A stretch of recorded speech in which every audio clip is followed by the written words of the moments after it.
Aloha, aujourd'hui on se retrouve pour une super méga nouvelle émission inédite. Oui, je me la joue un peu, on a dépassé les 50 abonnés, je prends le melon. Trêve de plaisanterie, dans cette émission je vais cette fois-ci m'aventurer dans le domaine du fantastique. Attention mesdames et messieurs, Attention mesdames et messieurs, préparez-vous, je vais vous montrer quel est le lien entre le Hobbit de Tolkien et un héros de la mythologie scandinave nommé Fafnir le Nain. Ce nom vous est sûrement inconnu car la mythologie nordique n'est pas très famous et est beaucoup moins présente que la mythologie grecque dans notre culture. Je vais donc vous raconter son histoire.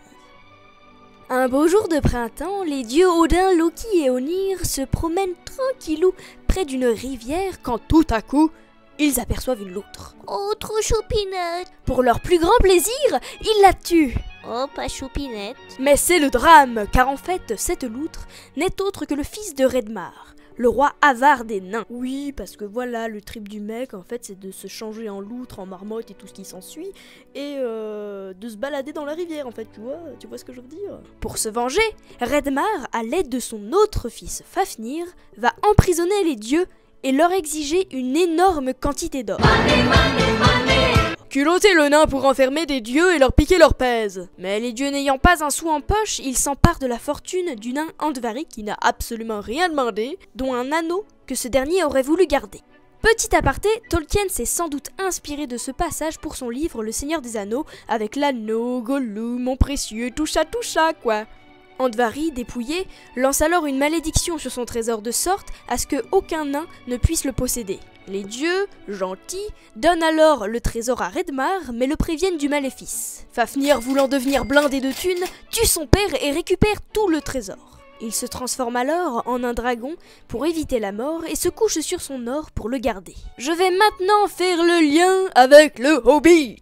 Dans le premier opus du Hobbit, Bilbo et ses compagnons ont pour quête de vaincre le dragon Smaug pour retrouver leur royaume et leur trésor. Dans les premières minutes du film, nous assistons à la scène la plus importante.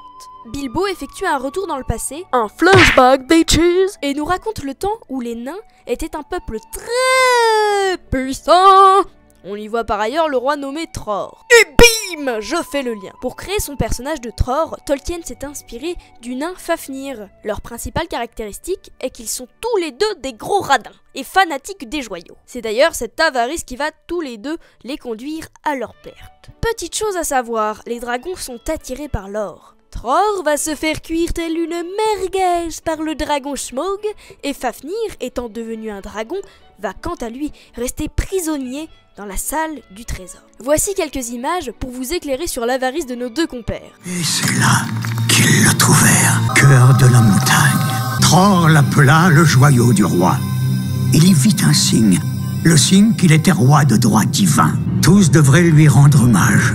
L'amour de l'or était devenu chez Tror une passion dévorante. Une maladie avait commencé à s'emparer de lui. Et quand la maladie vous ronge, le malheur n'est pas loin. Les dragons convoitent l'or avec une avidité féroce.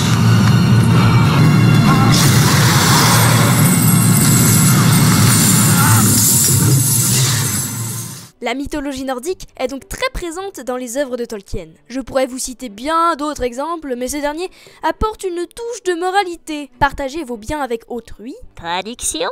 Donnez votre argent au youtubeur XPTDR. Et voilà, j'espère que cette découverte vous aura plu, et je vous dis à bientôt pour une nouvelle vidéo avec un max de fun.